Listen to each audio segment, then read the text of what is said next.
गुरुकुल के इस व्याख्यान माला में आप सब लोगों का स्वागत है। मैं डॉक्टर पंकज कुमार मिश्र, संस्कृत विभाग सेंट स्टीफेंस कॉलेज में एसोसिएट प्रोफेसर हूं और आप लोगों का यहां स्वागत करता हूं भाषा विज्ञान की इस व्याख्यान माला में। हम लोग भाषा विज्ञान में ध्वनि नियमों का उल्लेख कर रहे हैं, ध्वनि नियमों को जान रहे हैं और ध्वनि नियमों के अंतर्गत हमने यह आपके सामने प्रस्तावित किया कि ये ध्वनि नियम जो होते हैं ये सार्वभौमिक नहीं है। इस ध्वनि नियम के हमें अपवाद मिलते हैं। ये ध्वनि नियम किसी काल विशेष के संदर्भ में बनाए गए। ये ध्वनि के जो परिवर्तन होते हैं वो स्थिति परिस्थिति विशेष में होते हैं और तदनुसार इन सारी बातों को ध्यान में रखते हुए ग्रिम, ग्रासमैन, वर्नर ऐसे कई भाषा वैज्ञानिक हुए जिन्होंने ध्वनि नियमों का प्रवर्तन किया। इन भाषा वैज्ञानिकों में जो अधिकांश जो भाषा वैज्ञानिक हैं वो जर्मनी के हैं और जर्मन भाषा के आधार पर जर्मनी के लिंग्विस्ट्स ने सविशेष इन ध्वनि नियमों को समझने और समझाने का प्रयास किया। तदनुसार आपके सामने हमने 5 ध्वनि नियम प्रस्तावित किए। पहला नियम था ग्रिम नियम, दूसरा ग्रासमैन, तीसरा वर्नर, चौथा तालव्य और 5वां मूर्धन्य। इन नियमों के संदर्भ में हमने यह भी प्रस्तावित करने का प्रयास किया कि सविशेष यदि संस्कृत की ध्वनियों में होने वाले परिवर्तन के ऊपर विमर्श करें तो वह सर्वाधिक इस ध्वनि परिवर्तन को पाणिनि के द्वारा प्रस्तावित संधि नियम जो है समाधान प्रस्तुत करता है। पाणिनि के जो संधि के नियम है वो उन ध्वनियों में जो परिवर्तन होते हैं उन परिवर्तन के कारणों को और उन परिवर्तन के प्रतिफल को संधि के नियम के अंतर्गत समाहित किया है। रामः अयम, रामोयम, एक पूरी की पूरी ध्वनि व्यवस्था ही परिवर्तित हो जाती है और कई मिक्स ध्वनियां वहां पर आ जाती है, समाहित हो जाती है। रामोयम यानी जहां पर ओ ध्वनि भी है और अध्वनि भी है। ये तो विसर्ग संधि के संदर्भ में है। इससे पूर्व हमने तोरली हो या झलाम जशोंते हो या शस छोटी हो, देखिए तत्श्रुत्वा, तच्छ्रुत्वा हो रहा है, यानी त अपने आप को परित्याग कर रहा है, श्रु का जो श है वह अपने आप का परित्याग कर रहा है और उन दोनों की जगहों पर एक नूतन ध्वनि च और छ दोनों का आगमन हो आता है। तो संस्कृत की दृष्टि से यह समझना जो है बड़ा ही सरल है। क्यों? क्योंकि ये it is for Sanskrit only. हम इस नियम को अंग्रेजी पर नहीं आरोपित कर सकते, जर्मन पे नहीं आरोपित कर सकते, लेकिन उसको हम जरूर संस्कृत में देखते हैं। तो इसीलिए कि स्वयं अपनी भाषा के लिए, अपने ध्वनियों के लिए नियम होंगे व्याकरण शास्त्र में, लेकिन जिस भाषा वैज्ञानिकों के द्वारा प्रस्तावित ध्वनि नियम की हम चर्चा कर रहे हैं वह प्रस्तावित ध्वनि नियम अन्य भाषाओं के ऊपर भी आरोपित होता है। इसीलिए अपेक्षया वह बड़ा एक व्यापक वह नियम कहलाता है। तो तदनुसार हम लोगों ने ग्रिम नियम को कुछ जानने की कोशिश की और ये जो वर्नर नियम है उसके बाद हम वर्नर नियम की चर्चा कर रहे थे। यह वस्तुतः ग्रिम नियम का ही संशोधन है। मित्रों, जैसा हमने कहा था कि ग्रिम्स के जो नियम है उस ग्रिम नियम के ऊपर में उनके अपवाद भी कई हैं और जहां अपवाद होता है वहां पर नियम सार्वभौम नहीं बन पाता। या जिस तरह हम पाते हैं कि पाणिनि के द्वारा कही गई बातों में कई बातों का संशोधन हम कात्यायन के द्वारा पाते हैं, कई सारे नियमों में का एक्सटेंशन हम कात्यायन के द्वारा पाते हैं। तो पूर्ववर्ती की अपेक्षा जो परवर्ती होते हैं उनमें व्यापकता अधिक आती है। क्यों? क्योंकि पूर्ववर्तियों में जो दोष रह जाता है उन दोषों का अपसारण और जो नई बातें आती है, जो कुछ नया अन्वेषण होता है, उन नई बातों का, नए अन्वेषण का प्रसारण जो होता है वो परवर्ती नियम के अंतर्गत होता है।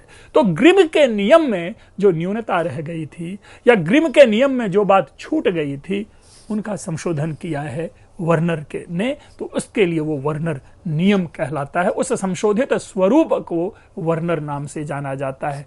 पुनरपि इन सारे नियमों में ग्रिम नियम जो है वो व्यापक है और उसी में थोड़े थोड़े विषयों को लेकर के, चाहे ग्रासमैन हो चाहे वर्नर हो, उन्होंने अपने नियम को आगे बढ़ाया है। तदनुसार मित्रों, हम आगे देखते हैं ग्रिम नियम को, अब आपके सामने लाते हैं कि ग्रिम नियम है क्या। और मैं जैसा जब मैं अपनी व्याख्या प्रस्तुत करता हूं तो हमेशा यह मैं बोलता हूं आप लोगों के सामने कि परीक्षा की दृष्टि से ये नियम जो है बहुत ही आवश्यक बन जाता है। कई बार परीक्षा में पूछे जाते हैं और न केवल परीक्षा की दृष्टि से बल्कि भाषा विज्ञान की दृष्टि से भी इस नियम को जानना आवश्यक है। तो यहां देखिए ग्रिम नियम के अंतर्गत क्या बात आती है, जिसमें हमने पहला दिया कि वस्तुतः ग्रिम वह प्रथम व्यक्ति नहीं है जिन्होंने भाषा विज्ञान की हमें दृष्टि दी, बल्कि इससे पूर्व ही, इसके ग्रिम से पहले ही इसके ऊपर पहला ध्यान गया था रास्मस रास्क का। 1787 से लेकर के 1832 इनका कार्यकाल माना जाता है। दैट मीन्स अप्रॉक्सीमेटली ये 45 ईयर्स जीवित रहते हैं, इनकी मृत्यु हो गई, अन्यथा शायद ये प्रथम व्यक्ति होते, इन्हीं के नाम से नियम जाता।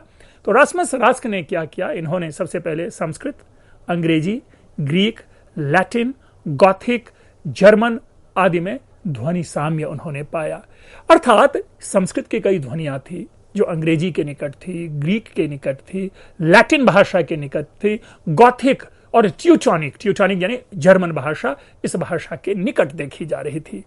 और इस विषय का प्रतिपादन, इस ध्वनि साम्य की व्याख्या, ध्वनि साम्य का प्रतिपादन रास्मस रास्क ने अपने ग्रंथ अंडर सोगल्स, अब देखिए ये एक डिफरेंस प्रोनाउंसिएशन हो सकता है क्योंकि may be it is in German, तो जर्मन का जो ध्वनि है, अब मैं जर्मन का विशेषज्ञ नहीं हूं इसलिए मैं इस ध्वनि को परिवर्तित नहीं कर पाता, इसीलिए अगर हम इंग्लिश की ध्वनि को आधार बनाकर किसी शब्द का उच्चारण करें, उनके ग्रंथ के नाम का उच्चारण करें, तो यह बनेगा अंडर सोजल्स या अंडर सोगल्स, जो भी कहें। उस ग्रंथ में इसका इन्होंने सर्वप्रथम उल्लेख किया।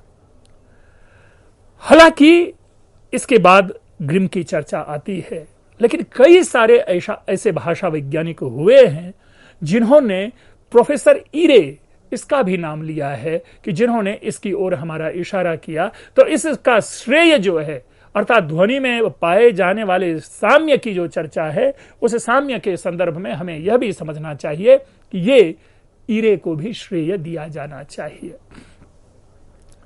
जो ग्रिम है, आपने देखा कि 1783 में रास्मस रास्क की चर्चा आती है, अल्पायु में उनकी मृत्यु होती है और उनके बाद याकोब ग्रिम आता है, जिसके नाम से ग्रिम नियम, जो ग्रिम्स लॉ है, फेमस हुआ है। याकोब ग्रिम का जो ड्यूरेशन है, जो कार्यकाल है, कार्यावधि है, वो 1785 से 1863 है, मतलब 78 ईयर्स का उनका जो ये काल रहा है।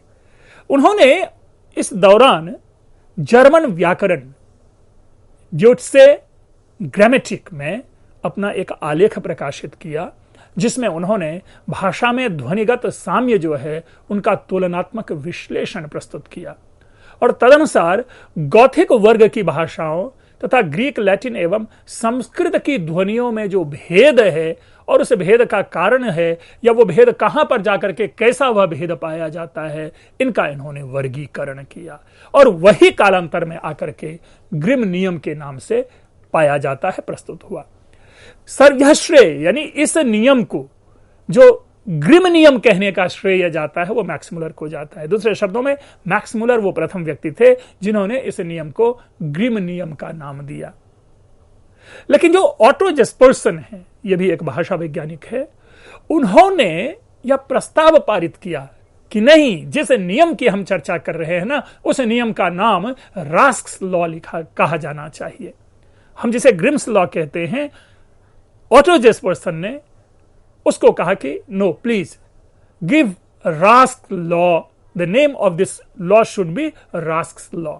और उन्होंने अपने ग्रंथ में बड़े अच्छे तरीके से ये लिखा है, एम्फेटिकली लिखा है कि if any one man is to give his name to this law, a better name would be Rask's law. अर्थात ऑटो जेस्पर्सन का आग्रह रास्क के लिए इतना अधिक है, और वो क्यों नहीं हो, क्योंकि वो प्रथम व्यक्ति थे जिन्होंने दुनिया का, जिन्होंने पूरे विश्व का ध्यान आकर्षित किया इस ध्वनिगत साम्य की ओर। और तब जाकर के वो कहते हैं कि if any one man is to give his name to this law, a better name would be a Rask's law. तो ये एक आग्रह था उनका मित्रों। इसके बाद ग्रिम की गवेषणा, जो ग्रिम्स का जो नियम है, इसका अन्वेषण प्रारंभ होता है। ग्रिम ने अपने नियम के अंतर्गत 2 स्तरों पर परिवर्तन देखा। वो 2 स्तर क्या है वो आगे जब डायग्राम इन्वॉल्व आएगा उसमें चर्चा करेंगे। लेकिन उन दोनों स्तरों का नाम उन्होंने प्रथम एवं द्वितीय परिवर्तन दिया, जिसकी सूचना मैं पहले ही दे चुका हूं कि प्रथम ध्वनि परिवर्तन और द्वितीय ध्वनि परिवर्तन। जो प्रथम परिवर्तन है इसके लिए वो कहते हैं, जैसा हमने जब पहले अभी भूमिका में मैंने कहा था कि यह ध्वनि परिवर्तन काल विशेष में होता है।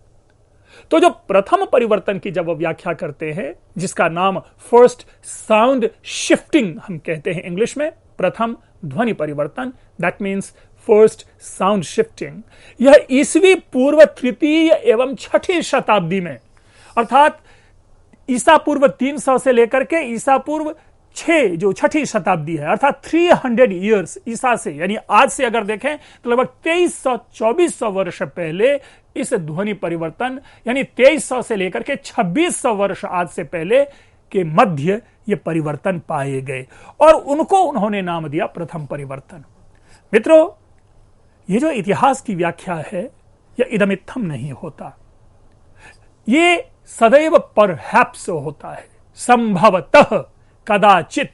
अर्थात अगर हम इसको ऐतिहासिक भाषा की दृष्टि में आपके सामने प्रस्तुत करें तो यह कहने का तात्पर्य यह हुआ कि ईसवी पूर्व 3वीं शताब्दी से लेकर के ईसवी पूर्व 6वीं शताब्दी के मध्य प्रथम ध्वनि परिवर्तन हुआ होगा। क्यों? क्योंकि इसका कोई प्रमाण हमें प्राप्त नहीं होता कि इसमें परिवर्तन हुआ है। क्योंकि संस्कृत भाषा की दृष्टि से संस्कृत में सातत्य चला आ रहा है। संस्कृत में ध्वनि परिवर्तन जो है इस तरह से नहीं हुआ है, आर्बिट्रेरली संस्कृत में ध्वनि परिवर्तन नहीं है। और चूंकि संस्कृत में वो ध्वनि परिवर्तन कम देखा जाता है, यही कारण है कि संस्कृत आज भी जो है अटूट है, अनंत है, अक्षुण्ण है, अप्रभावित है। द्वितीय परिवर्तन के संदर्भ में उन्होंने 7वीं शताब्दी के आसपास, अर्थात आज से 1300 वर्ष पहले के आसपास, 1400 वर्ष पहले के आसपास उन्होंने द्वितीय ध्वनि परिवर्तन को प्रस्तावित किया कि उस समय ऐसा हुआ होगा, and that is known as second sound shifting. फिर उनमें हम पाते हैं कि जो इन्होंने अपनी गवेषणा की, अपना अन्वेषण किया, इनका जो रिसर्च है वो यह है कि मूल भारोपीय की अधिकतर स्वर ध्वनियां ग्रीक एवं लैटिन में तथा व्यंजन ध्वनियां संस्कृत में सुरक्षित है। ये एक बड़ा अनूठा विषय है।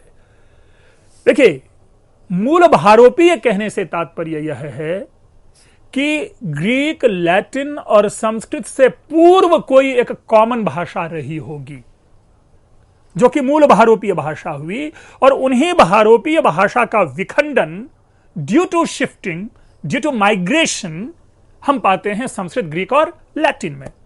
तो ये जो शिफ्टिंग हुई, ये जो माइग्रेशन हुआ, ये जो विखंडन हुआ, इस आधार पर जो लैटिन और ग्रीक है इसमें मूल स्वर सुरक्षित रह गया। लेकिन इस कथन का तात्पर्य यह हुआ कि मूल भारोपीय भाषा का जो स्वर ध्वनियां है वो संस्कृत में सुरक्षित नहीं रही।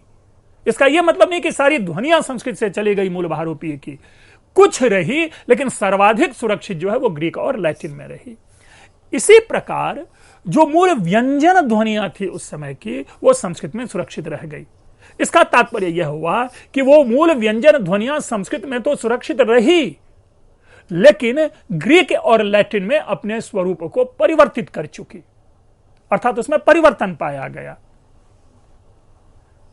अगर एक और नई व्याख्या लें इस नियम, इस सिद्धांत की, तो आज जो संस्कृत की ध्वनियां हैं, व्यंजन ध्वनियां, वो कदाचित मूल भारोपीय की ध्वनि है।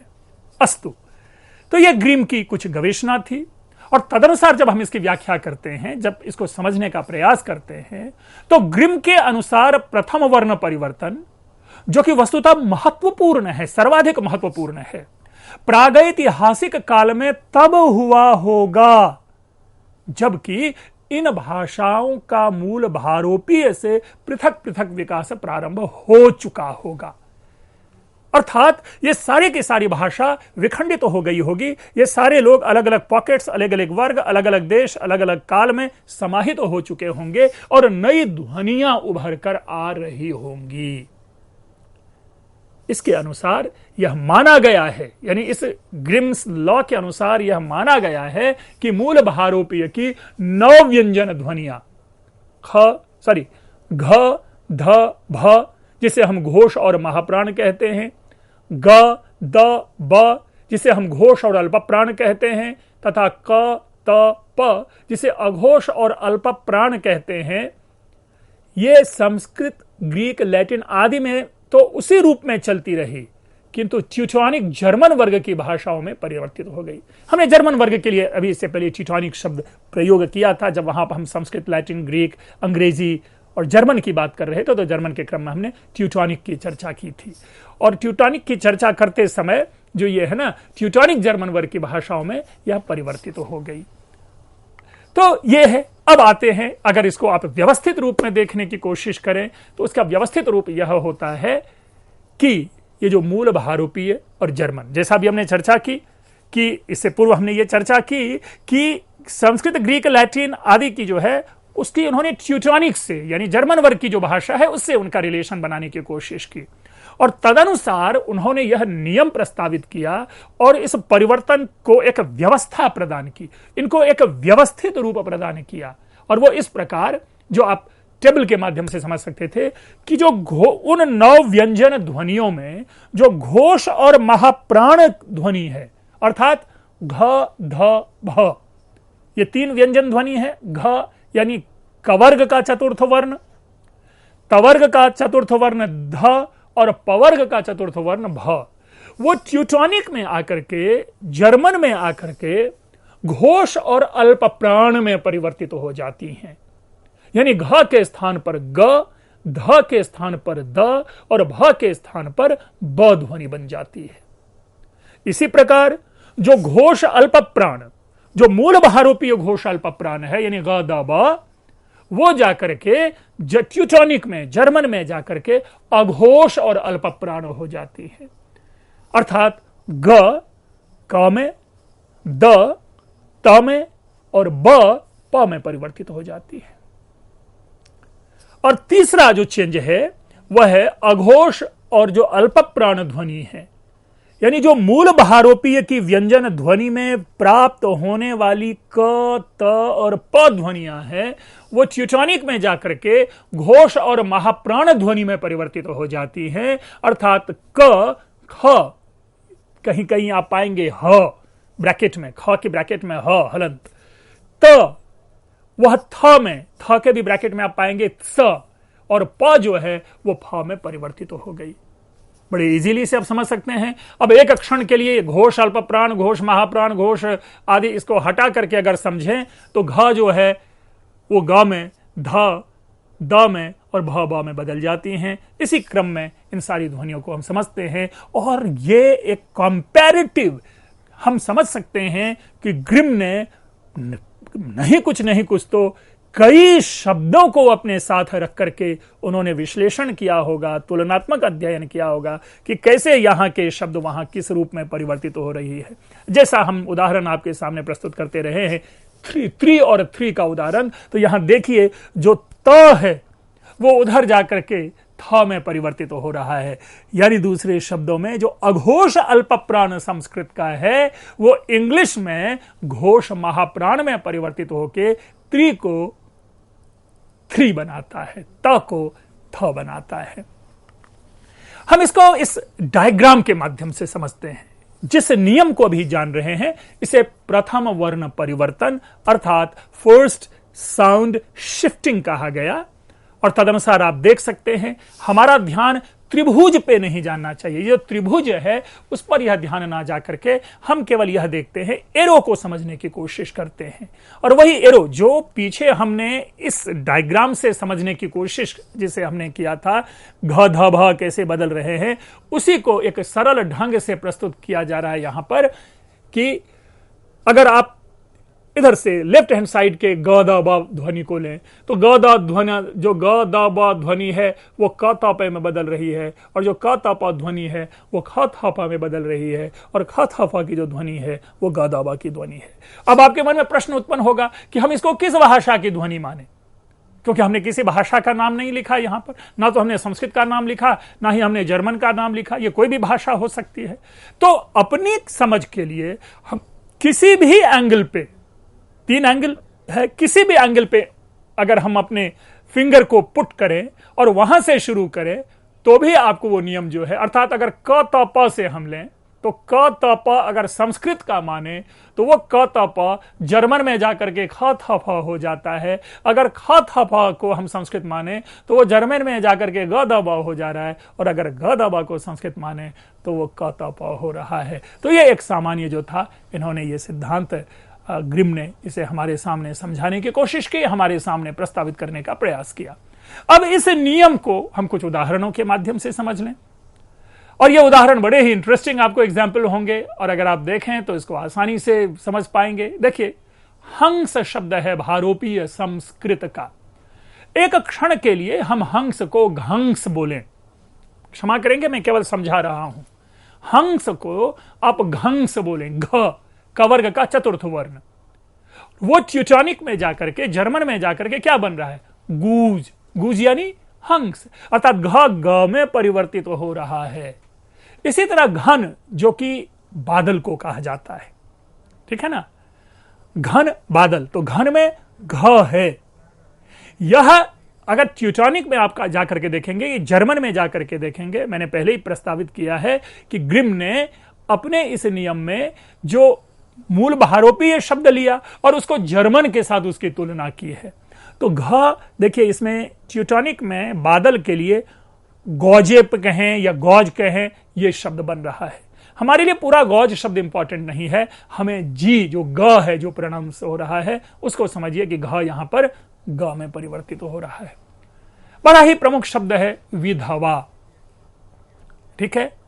गॉथिक में जो गॉथिक है उसमें वो विदुओ बनता है, विदुओ, ध द में परिवर्तित हो रहा है। उसी को ट्यूटोनिक में विदो, विडो छोड़ दीजिए अभी, विदो, जो गॉथिक में विदुओ है द, यानी ध जो है द में बदल रहा है, तृतीय वर्ण में परिवर्तित हो रहा है। और आपने देखा है जो पीछे जो हमने बात कही थी, आप इसमें आपने देखा है कि जो घ ध भ है, घ ग में बदल रहा है, ध द में बदल रहा है, भ ब में बदल रहा है। तो जरूरी नहीं है कि हम सारे उदाहरण ले, क्योंकि तो बड़ी लंबी लिस्ट होगी, केवल लिस्ट ही इतनी लंबी हो जाती है कि अन्य विषय की व्याख्या नहीं हो पाएगी। तो कुछ हमने आपके सामने प्रस्तावित किया है। ध द में बदल रहा है जर्मन में, विडो नहीं विदो। इसी प्रकार बंध शब्द है हमारे यहां, बंधन के लिए, बंध है ना, बंधन। तो ट्यूटोनिक में देखिए क्या हो रहा है, वहां पर हो रहा है बंद, BAND, डी, डी ध्यान रखिएगा, वो डी इंग्लिश वाला ड नहीं हम पढ़ेंगे उसको, ध द में परिवर्तित हो रहा है। चाहे आप बॉन्ड भी ले लें तो वो ध में परिवर्तित नहीं होगा, ध द में परिवर्तित हो रहा है। बड़ा ही पॉपुलर शब्द है भ्रातृ, भाई के लिए प्रयोग लाते हैं भ्रातृ, भ इंग्लिश में क्या है, ट्यूटोनिक में क्या है, ब्रदर, ब्रदर जिसे कहते हैं। भ ब में चतुर्थ वर्ण तृतीय वर्ण में परिवर्तित हो रहा है। अब आइए कुछ और वर्ण को लेते हैं। गो, गौ, गाय के लिए प्रयोग करते हैं ना, गो माता, गो गौ, वो क्या बन रहा है वहां पे, अगर आप उसी उच्चारण को थोड़ा सा करें तो वो को बन रहा है। क्षमा करेंगे मैं काव नहीं बोल रहा हूं अभी, इसलिए कि काव तो नॉर्मल बोल चाल में है, लेकिन केवल हमें फोकस करना है, गो को बन रहा है, और ग का वर्ग में परिवर्तित हो रहा है, और कालांतर में जो एक प्रोनाउंसिएशन में वही को जो है काव बन गया। तनु, ये बड़ा सुंदर इंटरेस्टिंग शब्द है, कभी इस पर ध्यान नहीं गया होगा, ये एक नूतन शब्द है। तनु का मतलब होता है दुबला पतला, कृशकाय, कृषकाया। ध्यान से देखें क्या है, थिन, THIN, तनु थिन। आप इसको ऐसे समझिए, तनु थनु आ रहा है। और आज भी आप पाएंगे कि ये त जो है थ में, त्रि में भी हमने थ्री दिखाया था, जो त है वो थ में बदल रहा है, प्रथम वर्ण जो है द्वितीय वर्ण में बदल रहा है, त्रि थ्री नीचे आ गया। फिर है पितृ शब्द, पितृ बोले तो कितना सुंदर शब्द है, फादर, प फ में बदल रहा है।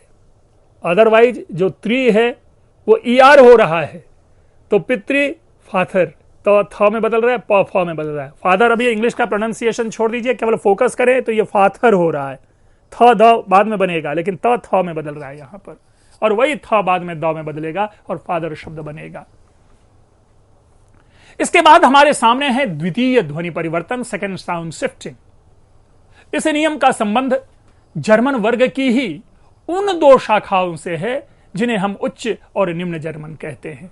मित्रों, हमने जब पीछे भाषा का वर्गीकरण किया था तो उस भाषाई वर्गीकरण में हमने उच्च और निम्न जर्मन की भी चर्चा की थी। अब ये उच्च जर्मन जो है वो आधुनिक जर्मन के रूप में पाया जाता है, और जो निम्न जर्मन है वो अंग्रेजी आदि के रूप में परिवर्तित हुआ। अब देखिए, निम्न जर्मन और जो जर्मन है, क्षमा करेंगे, ऊपर जो है वो थोड़ा मेरे ख्याल से वो गलत टाइपिंग हो गई है। उच्च जर्मन जो है उसे हमें अंग्रेजी आदि, और निम्न जर्मन जो है वो जर्मन कहना है। अब देखिए यहां पर क त प, जो निम्न जर्मन जो है, जो जर्मन में परिवर्तित हो रहा है, वो क त प में, जो क त प मूल भारोपीय ध्वनि है वो जर्मन में जाकर के क्या हो रहा है, ख ह थ। अभी हम इसके भी उदाहरण देंगे, लिस्ट है, उस उदाहरण को समझने की कोशिश करेंगे। लेकिन जो क है, जिसे हम स्टिक कहेंगे, वो वहां पर जाकर के स्टिक हो जाएगा, क ख में बदल जाएगा, त थ में बदल जाएगा और प फ में बदल जाएगा। लेकिन आप लोगों के सामने देखेंगे कि ख के बाद ह लिखा हुआ है। वो इसलिए लिखा है कि वो ख कभी ह भी हो जाता है और थ कभी स भी हो जाता है। इसी तरह ग द ब, वो क त प में बदल रहा है, और ख थ फ वह ग द ब में परिवर्तित हो रहा है।